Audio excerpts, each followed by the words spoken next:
हाँ तो बच्चों, कैसे हो आप सभी। तो आज के टॉपिक में हम इलेक्ट्रोकेमिस्ट्री में कुछ बेसिक टर्म्स हैं, उन टर्म्स को लेकर के बात करने वाले हैं आपसे। तो स्टार्ट करते हैं। जैसे कि हमारे पास में देखिए, फर्स्ट टर्म मैं ले रहा हूँ आपके पास में कि भाई कंडक्टर्स। बेसिकली कंडक्टर्स क्या होते हैं, व्हाट आर कंडक्टर्स। तो आप बोल सकते हो भाई these are those substances, these are those substances which allow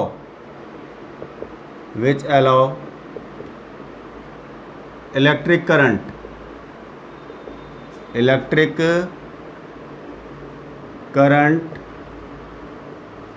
to pass through them। ठीक है जी, यानी ऐसे सब्सटेंसेस होते हैं जो इलेक्ट्रिसिटी को अलाउ करते हैं, यानी जिनसे इलेक्ट्रिसिटी पास आउट हो सकती है, तो उनको क्या बोलते हो आप, कंडक्टर्स बोलते हो आप। इनमें कुछ भी ले सकते हो आप, जैसे मेटल्स के तौर पे अगर आप बात करें तो कॉपर ले लिया हमने, एल्युमिनियम ले लिया, या किसी इलेक्ट्रोलाइट को लेकर के बात करें, जैसे हमारे पास में KNO3 हो गया, हमारे पास में KCl हो गया, तो आप कुछ भी ले सकते हो आप। तो ऐसे सब्सटेंसेस जो अलाउ करते हैं इलेक्ट्रिसिटी को, इलेक्ट्रिसिटी जिनसे पास आउट हो सकती है, तो उन सब्सटेंसेस को क्या बोलते हैं भाई, हम कंडक्टर्स बोलते हैं। ठीक है जी, तो ये तो बात होगी कि भाई कंडक्टर्स होते क्या हैं बेसिकली। अब सेकंड टर्म है हमारे पास में, जैसे कि इंसुलेटर्स क्या होते हैं, इंसुलेटर्स। ठीक है जी, इंसुलेटर्स क्या होते हैं भाई। तो इंसुलेटर का मतलब क्या है, ऐसे सब्सटेंसेस जो इलेक्ट्रिसिटी को अलाउ नहीं करते, जो इलेक्ट्रिसिटी को अलाउ नहीं करते, उन्हीं को क्या बोलते हैं भाई, हम इंसुलेटर्स बोलते हैं। तो आप बोल सकते हो भाई these are those substances which do not allow electric current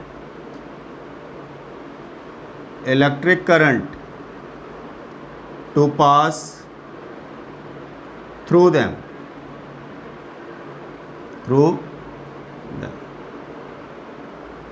ठीक है जी, तो यानी कहने का मतलब है ऐसे सब्सटेंसेस जिनसे इलेक्ट्रिसिटी पास आउट नहीं हो सकती, उन्हीं को क्या बोलते हो आप भाई, इंसुलेटर्स बोलते हो आप। ठीक है, कुछ भी बोल सकते हो एग्जांपल के तौर पे, जैसे कि कोई प्लास्टिक है, ठीक है जी, रबड़ की बात कर दी मैंने आपसे, वट एवर इट इज़, कुछ भी बोल दो आप। ठीक है जी, ऐसे सब्सटेंसेस लेने हैं आपने जिनसे इलेक्ट्रिसिटी आपकी पास आउट नहीं होती है, तो उनको क्या बोलते हो आप, इंसुलेटर्स बोलते हो।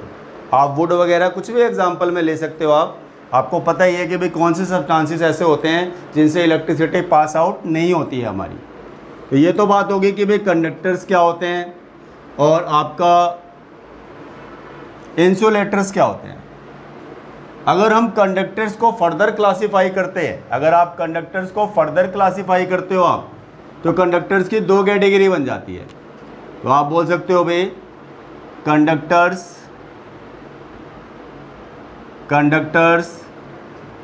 Can be classified into two types. अगर हम कंडक्टर्स की क्लासिफिकेशन लेते हैं, जैसे आपने देखा कि फर्स्ट टाइप में हमने फर्स्ट स्टेटमेंट जो हमने ली थी वो क्या बताइए आपको भाई, कंडक्टर्स बताइए। तो अगर हम कंडक्टर्स को हम फर्दर क्लासिफिकेशन में लेते हैं कि भाई कौन कौन से इसके टाइप्स हो सकते हैं, तो आप इसको टू कैटेगरी में सब डिवाइड कर सकते हो आप। तो फर्स्ट है हमारे पास में आपका मेटेलिक कंडक्टर्स। मेटेलिक कंडक्टर्स, अगर आपसे बोलें कि मेटेलिक कंडक्टर्स कौन से होते हैं, तो आप बोल सकते हो भाई दीज आर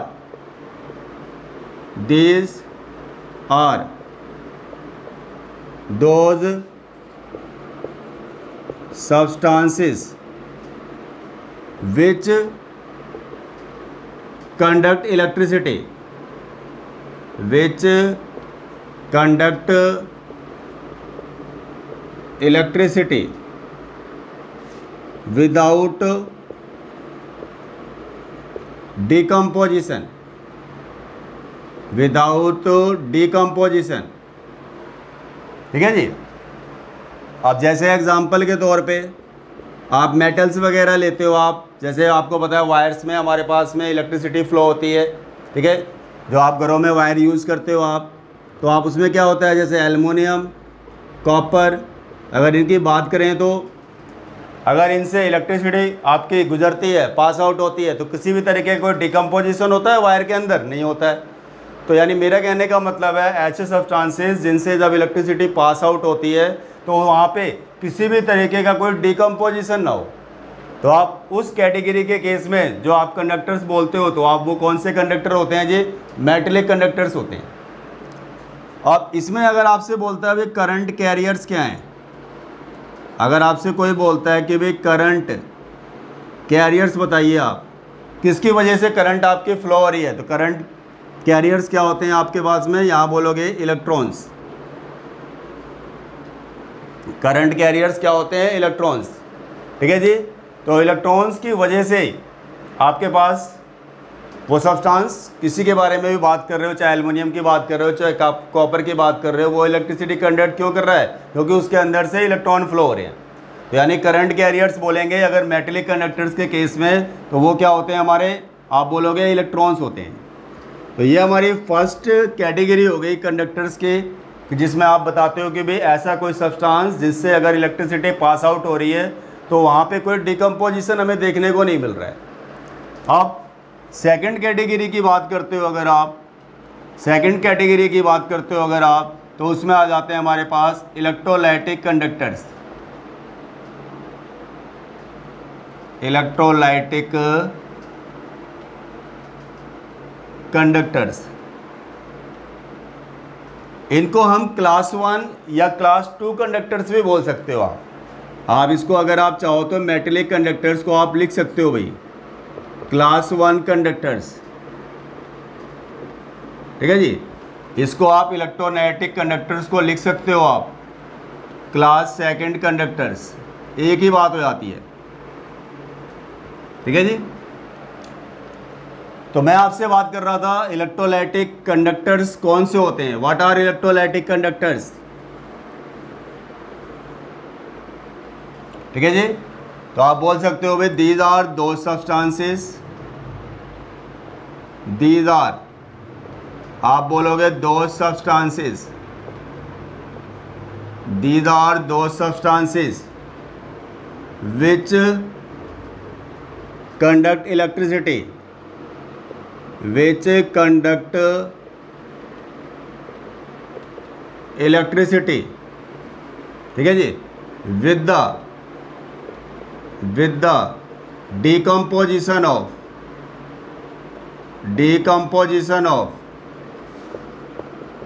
electrolyte। ठीक है जी। यानी वो जो सब्सटेंस है, आपको नाम से ही पता चल रहा है इलेक्ट्रोलाइटिक कंडक्टर की बात कर रहे हैं, जहां पर हम जो सब्सटेंस यूज़ कर रहे हो आप, ठीक है जी, जो इलेक्ट्रिसिटी कंडक्ट कर रहा है वो यहाँ पर क्या है जी? इलेक्ट्रोलाइट है। इलेक्ट्रोलाइट समझते हो आप, जो कैटायन और एनायन में डिकम्पोज हो जाते हैं। तो यानी मेरा कहने का मतलब है ऐसे सब्सटेंसेस जब वो इलेक्ट्रिसिटी कंडक्ट कर रहे हैं तो वहाँ पे उनका डिकम्पोजिशन हो रहा है, तो उन्हें क्या बोलते हो आप? इलेक्ट्रोलाइटिक कंडक्टर्स बोलते हो आप। ठीक है जी। देखिए एग्जाम्पल अगर हम लेते हैं यहाँ पर, तो आप एग्जाम्पल में बहुत सारे आपके पास में इलेक्ट्रोलाइट है, कुछ भी ले लो आप। जैसे आपने HCl ले लिया आपने, ठीक है जी। आप चाहो तो आप H2SO4 ले लो आप, ठीक है जी। आप चाहो तो आपका क्या है, कुछ भी ले लो आप, NaCl ले लो आप चाहो तो आपका क्या हो गया, KNO3 ले लिया आपने, ठीक है जी। आप चाहो तो आप कॉपर सल्फेट ले लो आप। तो मेरा कहने का मतलब है कि ऐसे सब्सटेंसेस को आप बोलते हो कि भाई इलेक्ट्रोलाइटिक कंडक्टर्स, जिनसे अगर आपकी इलेक्ट्रिसिटी पास आउट कर रहे हैं तो वहाँ पे क्या हो रहा है? उनका डिकम्पोजिशन टेक प्लेस कर रहा है, तो उन्हीं को बोलते हो आप इलेक्ट्रोलाइटिक कंडक्टर्स या फिर क्लास 2 कंडक्टर्स बोलते हैं। ठीक है जी। तो ये तो बात हो गई आपकी कि भाई कंडक्टर्स के टाइप क्या होते हैं हमारे, तो आप बोलोगे भाई 2 टाइप्स में हम कंडक्टर्स को क्लासीफाई कर सकते हैं। एक तो हो गया हमारा मेटेलिक कंडक्टर्स या क्लास 1 कंडक्टर्स, सेकंड हो गया हमारा इलेक्ट्रोलाइटिक कंडक्टर्स या क्लास 2 कंडक्टर्स। ठीक है जी। अब जैसा कि अब आपने देखा था कि इलेक्ट्रोलाइटिक कंडक्टर्स में हमने इलेक्ट्रोलाइट को लेकर के बात करी थी आपसे, भाई सब्सटेंस कौन सा है, तो इलेक्ट्रोलाइट है। तो इलेक्ट्रोलाइट भी अगर हम बोले तो हमारी 2 कैटेगरी बन जाती है इलेक्ट्रोलाइट्स। एक तो होते हैं स्ट्रॉन्ग इलेक्ट्रोलाइट और एक होते हैं हमारे पास में वीक इलेक्ट्रोलाइट। अब देखिए, अगर हम स्ट्रॉन्ग इलेक्ट्रोलाइट की बात करते हैं, देखिए आप बोल सकते हो इलेक्ट्रोलाइट बेसिकली होते क्या हैं। पहले तो हम ये देख लेते हैं कि इलेक्ट्रोलाइट होते क्या हैं। What are electrolyte? तो these are those substances, these are those substances. अगर आपसे कोई बोलता है भाई इलेक्ट्रोलाइट क्या होते हैं, these are those substances which conducts electricity, ठीक है जी, in their aqueous और molten states।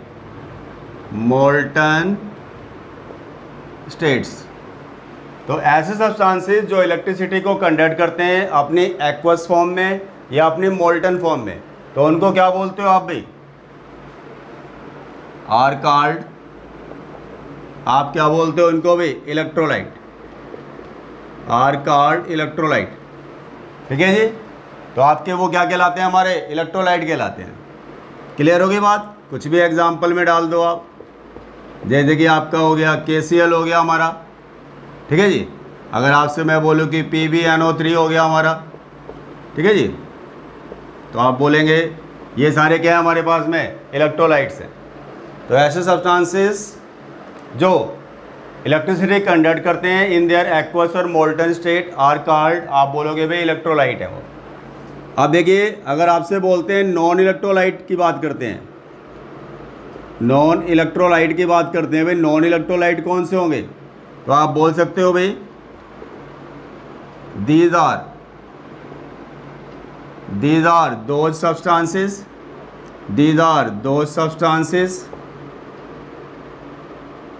which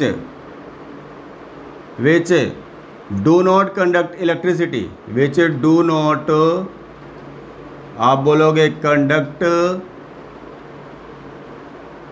electricity either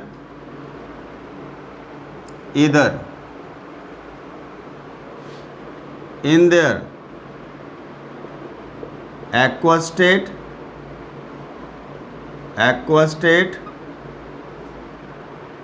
or in their molten state, या आप सिंपल भी बोल सकते हो एट एनी स्टेट, किसी भी स्टेट में होने पर, चाहे वो एक्वस हो चाहे वो मोल्टन हो। ऐसे सब्सटेंसेस जो इलेक्ट्रिसिटी को कंडक्ट नहीं करते हैं उन्हीं को क्या बोलते हो आप? नॉन इलेक्ट्रोलाइट बोलते हो आप। एग्जाम्पल बोले तो जैसे यूरिया हो गया हमारा, ठीक है जी, यूरिया हो गया हमारा, ग्लूकोज हो गया हमारा, अगर हम बोले तो शुगर हो गया। तो ऐसे सब्सटेंसेस जो ना तो एक्वस स्टेट में ना ही मोल्टन फॉर्म में इलेक्ट्रिसिटी कंडक्ट करते हैं, तो उन्हीं को क्या बोलते हैं भाई? हम नॉन इलेक्ट्रोलाइट बोलते हैं। तो ये तो बात हो गई कि भाई इलेक्ट्रोलाइट का क्या मतलब है और नॉन इलेक्ट्रोलाइट का क्या मतलब है। अगर हम इलेक्ट्रोलाइट की बात करें तो इलेक्ट्रोलाइट को हम फर्दर 2 कैटेगरी में सब डिवाइड कर सकते हैं। इलेक्ट्रोलाइट को हम 2 कैटेगरी में सब डिवाइड कर सकते हैं अगर हम इलेक्ट्रोलाइट की बात करें तो। ठीक है जी। आप बोल सकते हो आप electrolytes can be further subdivided into 2 types। ठीक है जी। इसमें फर्स्ट आ जाता है हमारे पास में स्ट्रॉन्ग इलेक्ट्रोलाइट्स। स्ट्रॉन्ग इलेक्ट्रोलाइट्स अगर आपसे बोलते हैं कि भाई स्ट्रॉन्ग इलेक्ट्रोलाइट्स कौन से होते हैं, तो आप बोलोगे these are those substances, these are those substances which dissociates almost completely, ठीक है जी, when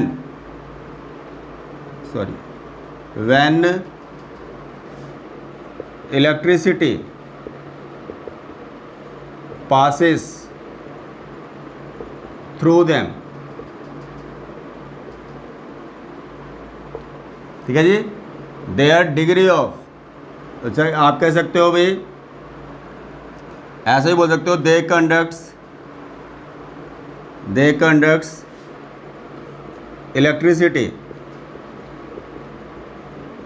to large extent,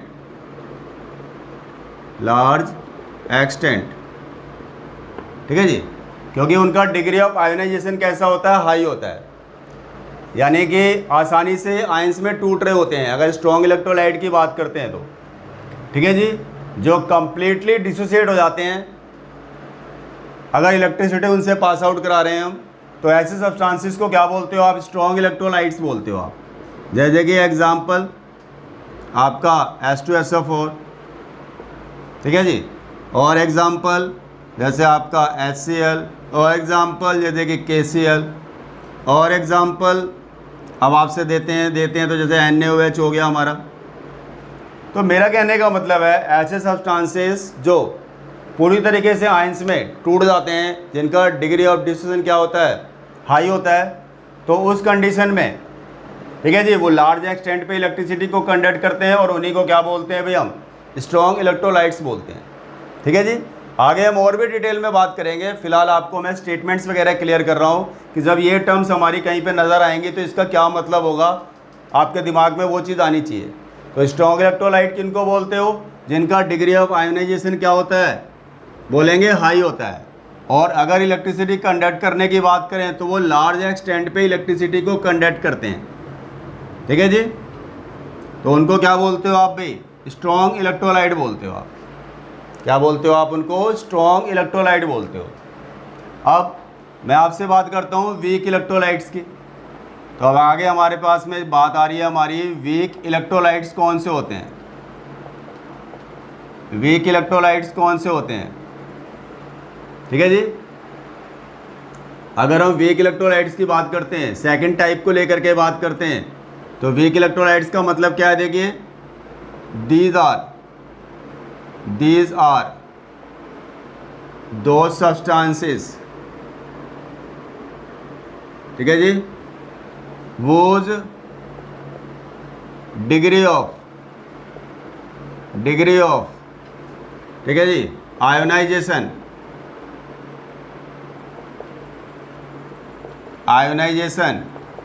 is very low, ठीक है जी, ionization is very low means they do not dissociate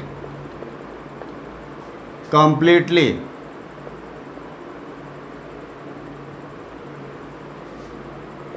ठीक है जी, when electricity passes through them, ठीक है जी। इसका मतलब क्या हो गया भाई, दे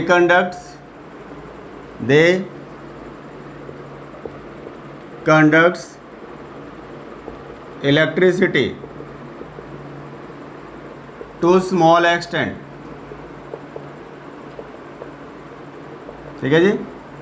अगर एग्जांपल्स बोले हम तो जैसे कि हमारा हो गया CH3COOH, ठीक है जी, आपका हो गया NH4OH, ठीक है जी, आपका हो गया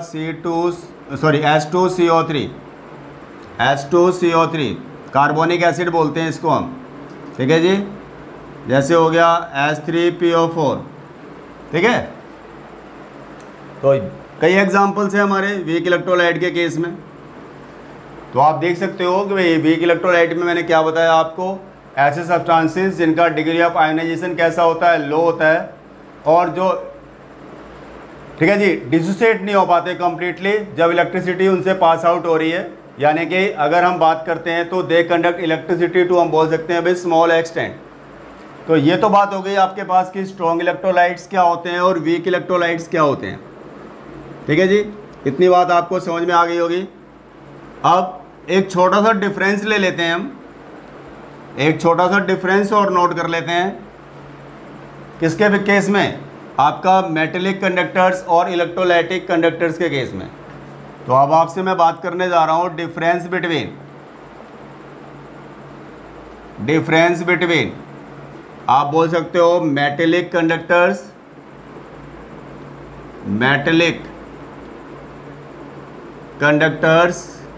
एंड इलेक्ट्रोलाइटिक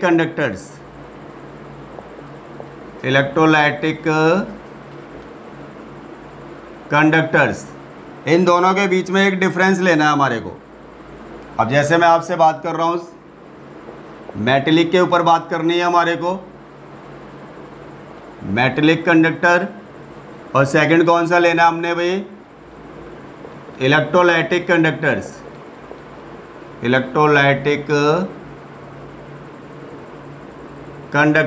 ठीक है। Metallic conductors, electrolytic conductors. तो फर्स्ट पॉइंट ले लेते हैं, ठीक है जी। फर्स्ट पॉइंट आप फॉलो कर लीजिए। तो इसमें बोलेंगे फर्स्ट पॉइंट में कंडक्ट्स इलेक्ट्रिसिटी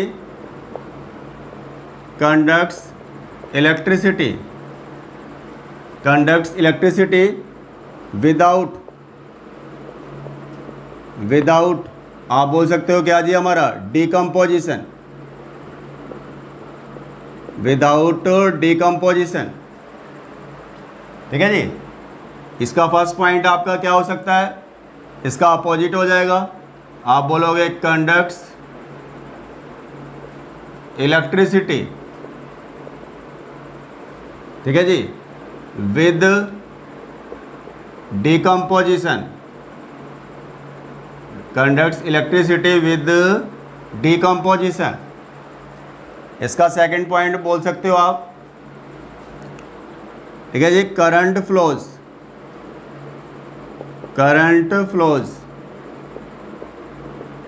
ड्यू टू, आप बोल सकते हो भाई फ्लो ऑफ, ठीक है जी, electrons, current flows due to flow of electrons. इसमें बोल सकते हो आप क्या जी, current flows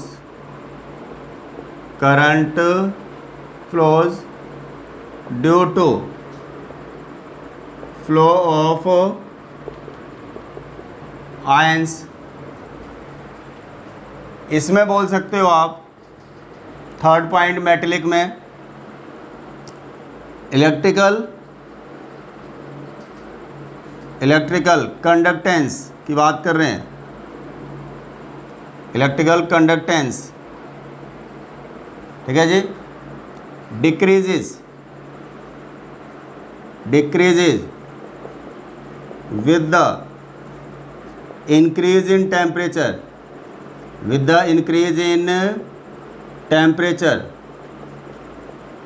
it is because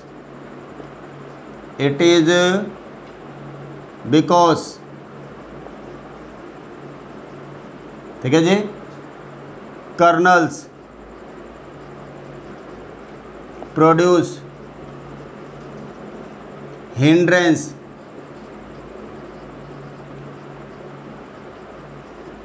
in the flow of electrons।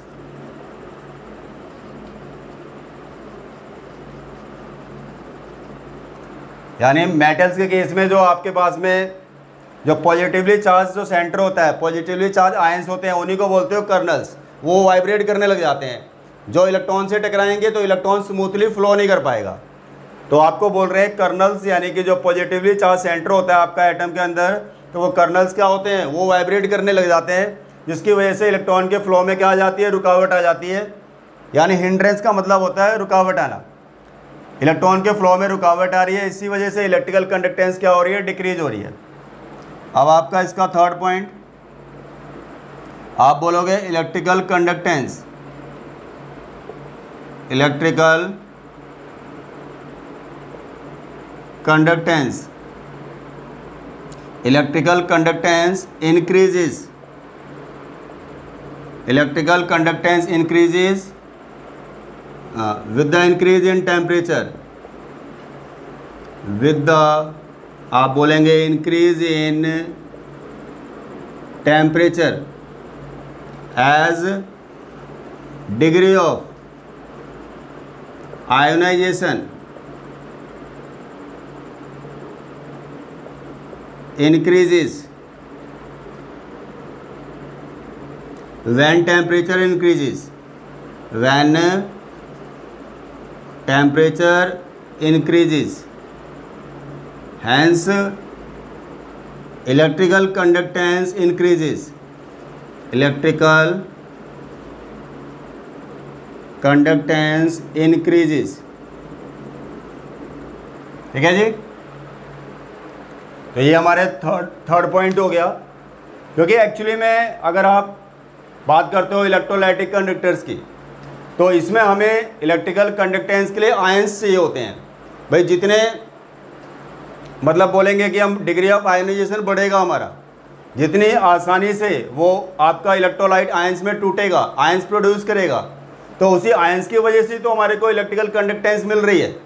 तो यानी कहने का मतलब है कि आप टेम्परेचर को बढ़ाते हो अगर आप, तो उस कंडीशन में डिग्री ऑफ आयनाइजेशन क्या हो जाता है, हमारा इंक्रीज हो जाता है।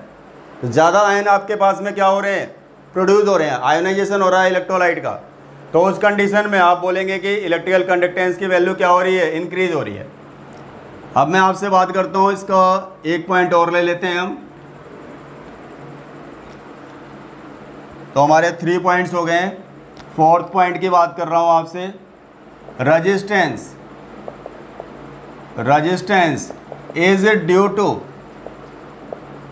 कर्नल्स, यानी कि जो रेजिस्टेंस आपका क्रिएट हो रहा है, यानी रुकावट जो आ रही है इलेक्ट्रिसिटी के फ्लो में, वो इसके लिए एक ही फैक्टर आपका रिस्पॉन्सिबल है, वो क्या होते हैं जी, कर्नल्स, जिसकी वजह से इलेक्ट्रिकल कंडक्टेंस बोल रहे हैं तो हमारी डिक्रीज हो रही थी टेम्परेचर के साथ में। इसमें आपके पास में अगर फोर्थ फैक्टर की बात करते हैं, इसका हम फोर्थ पॉइंट लेते हैं, तो resistance, resistance is due to inter ionic attraction, inter ionic attraction. Resistance is due to inter ionic attraction. ठीक है जी, आपस के आयंस के अट्रैक्शन फोर्स की बात कर रहे हैं। एंड विस्कोसिटी ऑफ सॉल्वेंट, भाई जो आपने सॉल्वेंट लिया हुआ है जिसमें आपने इलेक्ट्रोलाइट को डाला हुआ है, अगर वो ज़्यादा विस्कस होगा तो उस कंडीशन में आयंस के फ्लो में क्या आएगी, रुकावट आएगी। अगर आपके इंट्रैक्शन फोर्स पर्टिकुलर इलेक्ट्रोलाइट के आयंस में भी स्ट्रॉन्ग होगी तो जल्दी से वो आपका आयोनाइज नहीं हो पाएंगे, तो उस कंडीशन में डिग्री ऑफ आयोनाइजेशन क्या होगा, उनका लेस होगा। तब भी आपकी बोलेंगे कि भाई कंडक्टेंस क्या होगी, वहाँ पे डिक्रीज होगी। ठीक है जी, यानी रेजिस्टेंस ऑफर हो रहा है, कहने का मतलब है फ्लो ऑफ इलेक्ट्रॉन के अंदर। तो ये तो बात हो गई आपकी भी डिफरेंस को लेकर के। तो भाई अगर आपसे कोई डिफरेंस पूछता है कि भाई मेटेलिक कंडक्टर्स और इलेक्ट्रोलाइटिक कंडक्टर्स में आप डिफरेंस बताइए, इसका जो इम्पोर्टेंट पॉइंट जो था आपका वो टेम्परेचर वाला पॉइंट है। आपका बोर्ड में क्वेश्चन आ जाता है कि what happens when temperature increasing. ठीक है जी, how it affect the electrical conductance in case of metallic conductors, या फिर आपसे बोल सकता है इलेक्ट्रोलाइटिक कंडक्टर्स। टेम्परेचर इंक्रीज के साथ में इलेक्ट्रिकल कंडक्टेंस आपसे बोल सकता है कि भाई मेटेलिक कंडक्टर में डिक्रीज क्यों होती है और इलेक्ट्रोलाइटिक में इंक्रीज क्यों होती है। तो आपने टेम्परेचर वाले पॉइंट को थोड़ा सा अच्छी तरीके से ध्यान में रखना आपने। ठीक है जी, अब मैं आपसे बात करता हूँ एक छोटी सी टर्म, इलेक्ट्रोलाइटिक कंडक्शन बेसिकली होता क्या है। अभी बार बार मैं बात कर रहा था आपसे कि भाई इलेक्ट्रोलाइट इलेक्ट्रिसिटी कंडक्ट कर रहा है, इलेक्ट्रोलाइट इलेक्ट्रिसिटी कंडक्ट कर रहा है। इस बात का मतलब क्या है एक्चुअली में। ठीक है जी, इलेक्ट्रोलाइटिक कंडक्शन का मतलब होता है the movement of ions towards the positively charged electrodes, positively आप बोलोगे भाई चार्ज्ड इलेक्ट्रोड्स, यानी आपका कोई भी इलेक्ट्रोलाइट इलेक्ट्रिसिटी कब कंडक्ट करता है भाई, जब उसके आयंस अपने से अपोजिट चार्ज वाले इलेक्ट्रोड की तरफ जाते हैं। इसी को बोलते हो आप इलेक्ट्रोलाइटिक कंडक्शन। इसका मतलब पता होना चाहिए ना, कि अगर आपसे कोई पूछ बैठता है कि भाई आप बार बार ही आप बोल रहे हो कि भाई आपका इलेक्ट्रोलाइट के केस में उसका कंडक्शन हो रहा है, तो इसका मतलब क्या हो रहा है बेसिकली, इसका मतलब क्या होता है, कंडक्शन का मीनिंग क्या होता है कि जब आयंस हमारे अपोजिटिवली चार्ज इलेक्ट्रोड की तरफ जाते हैं तो उसी को क्या बोलते हो आप, इलेक्ट्रोलाइटिक कंडक्शन बोलते हो आप।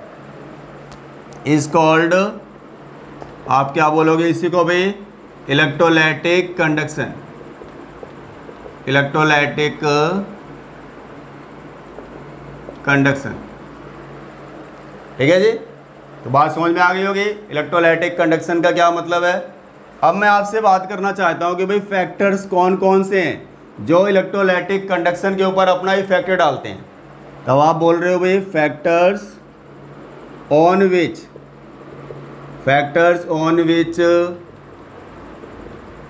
इलेक्ट्रोलाइटिक, आप बोल रहे हो भाई कंडक्शन डिपेंड्स, यानी कौन कौन से फैक्टर्स हैं जिस पे आपका इलेक्ट्रोलाइटिक कंडक्शन किसी भी इलेक्ट्रोलाइट का डिपेंड कर रहा होता है।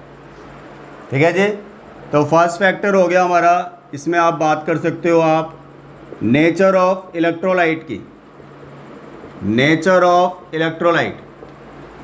तो नेचर ऑफ इलेक्ट्रोलाइट में क्या बात समझ में आ रही है आपको मैंने बताया कि स्ट्रॉन्ग इलेक्ट्रोलाइट में डिग्री ऑफ आयोनाइजेशन हाई होता है और वीक इलेक्ट्रोलाइट का डिग्री ऑफ आयोनाइजेशन कैसा होता है, लेस होता है।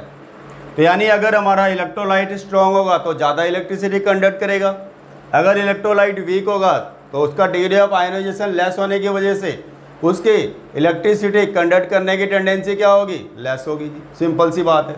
तो आप बोल सकते हो ना भाई स्ट्रॉन्ग इलेक्ट्रोलाइट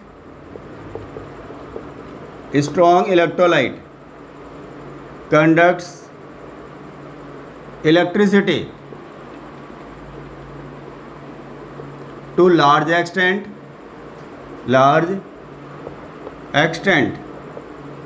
ठीक है जी। Strong electrolyte conduct electricity to large extent, ठीक है जी, but weak electrolyte,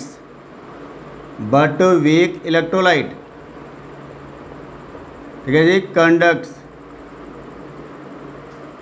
electricity to small extent.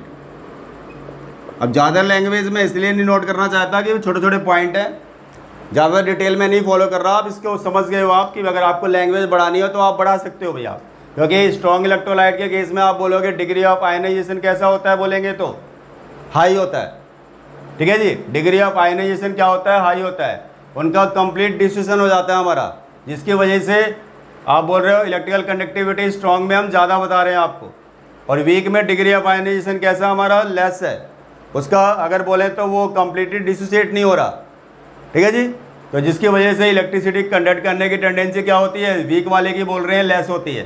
तो ये हमारा फर्स्ट पॉइंट हो गया जिसमें मैंने आपसे बात करी किसकी जी, भाई नेचर ऑफ इलेक्ट्रोलाइट की, नेचर ऑफ इलेक्ट्रोलाइट की। अब मैं आपसे सेकंड पॉइंट ले रहा हूँ आपसे, nature of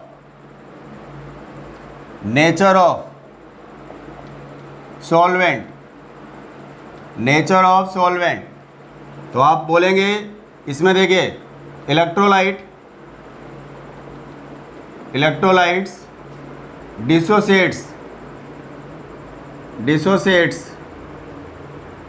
to more extent when, ठीक है जी, सॉल्वेंट इज पोलर, यानी अगर पोलर सॉल्वेंट लेके चलेंगे आप, अगर पोलर नेचर होगा तो उस कंडीशन में जो आप इलेक्ट्रोलाइट डाल रहे हो उसका जो डिस्ट्रीब्यूशन होगा वो मोर एक्सटेंट पे होगा। तो हम कह सकते हैं इस बात को, greater is the polarity of solvent, greater is the polarity of a solvent, ठीक है जी। तो आप बोल सकते हो more will be the electrolytic conduction, यानी इलेक्ट्रोलाइटिक कंडक्शन, अगर हमारा इलेक्ट्रोलाइट कॉमन है और एक आपने ले लिया, आपने पोलर सॉल्वेंट, दूसरा ले लिया नॉन पोलर सॉल्वेंट, तो आपका इलेक्ट्रोलाइट किस में ज़्यादा इलेक्ट्रिसिटी कंडक्ट करेगा? जहाँ पे सॉल्वेंट कैसा होगा? पोलर होगा। अगर दो सॉल्वेंट आपको दिए हो, दोनों ही पोलर हैं, तो जिसकी ज़्यादा पोलैरिटी होगी उसमें डिग्री ऑफ डिफ्यूजन कैसा होगा? इलेक्ट्रोलाइट का ज़्यादा मिलेगा हमारे को। तो वहाँ पे आप बोलेंगे कि कंडक्शन क्या होगा? इलेक्ट्रोलाइटिक कंडक्शन वो मोर एक्सटेंट पे होगा जी। आप देखिए थर्ड पॉइंट हमारा है, इसमें बता रहे हैं आपको viscosity of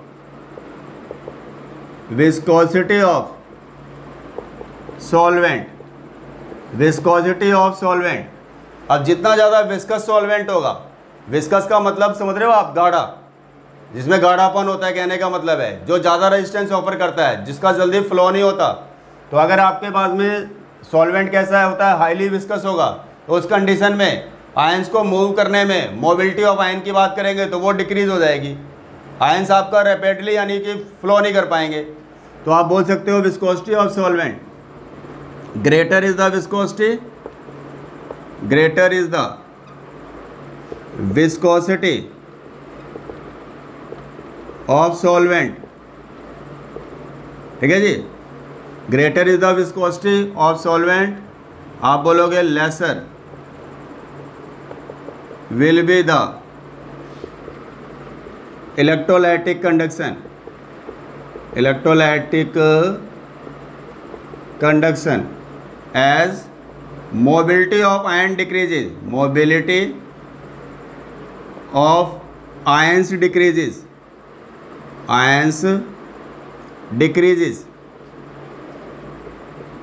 when viscosity of solvent increases, when viscosity of solvent आप बोलोगे increases।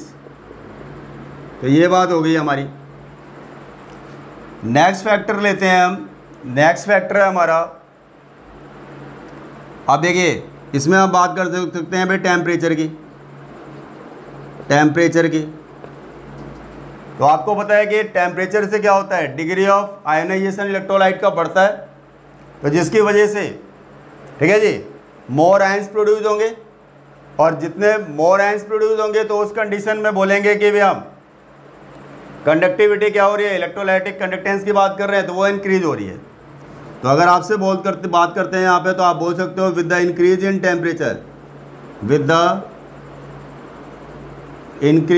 Temperature degree of ionisation of electrolyte increases so that electrolytic conduction increases। ठीक है जी। तो मैं समझता हूँ कि टॉपिक्स आज के सभी को क्लियर हो गए होंगे। तो आज के टॉपिक में हमने क्या क्या बातें करी आपसे भाई? एक तो मैंने ये बताया भाई कंडक्टर्स क्या होते हैं, सेकंड मैंने बताया कंडक्टर के बाद इंसुलेटर, कंडक्टर के टाइप की बात करी मैंने आपसे। तो आपको वहाँ पे मैंने दो टाइप के कंडक्टर को लेकर के बात करी है, metallic conductors and electrolytic conductors. ठीक है जी, मेटेलिक कंडक्टर्स और इलेक्ट्रोलाइटिक कंडक्टर्स। फिर वहाँ पे मैंने इलेक्ट्रोलाइट बताया आपको।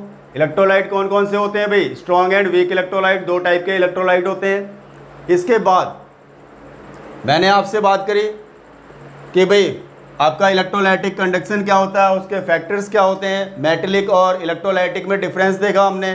टेम्परेचर वाला पॉइंट वहाँ पे मोस्ट इंपॉर्टेंट है, जैसा मैंने आपको बताया। तो ये सारी बातें आपको यहाँ पर क्लियर करी है मैंने, तो आप इनको अच्छी तरीके से रिवाइज़ करना है आपने। तो नोट डाउन कर लीजिए अब आप।